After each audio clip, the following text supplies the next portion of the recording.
វាយអូនមិនស្រដៃតបងឬសុខចិត្តនួនល្អបានជាស្រីអូនខឹងប្រយោជន៍អ្វីបាត់ក្នុងត្រឹមកាយបើចិត្តអូននៅឆ្ងាយពួកក្តីរំពឹងលេងត្រៃប្រកបប្រឡោមប្រលឹងតាមជ្រៃដល់ឈរមកស្ទឹងសូមជួយមិនយ៉ាងចិន្តា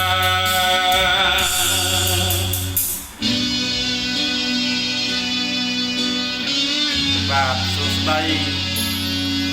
បងប្អូនទាំងអស់ជាទីគោរពជាលើកទី1ហើយសាកលបងស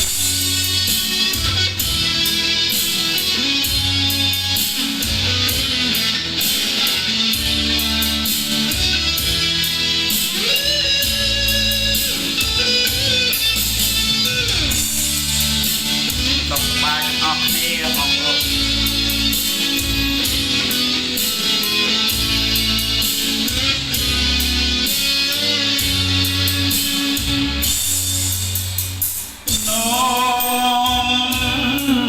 កា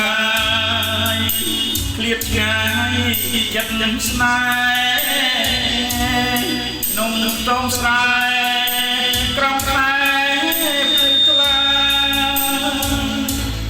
សំលេងលយអន្តររចិត្តជីវាបើចិត្តអូមេតាបេះដូងរីក្រំចិត្តនឹងនំទាំងកាយចាស្មានខុសក្តីប្រកាមិនអាចបងខំការពិតបងនំចិត្តមិនអើយអូនយល់ទឹកចិត្តចិនរបស់ស្រីមក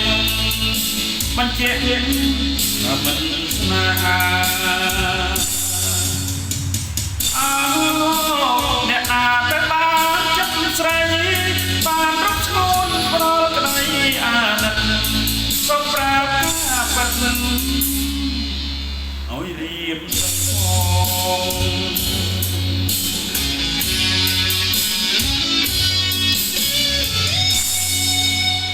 បាទជម្រាបលាបងប្អូន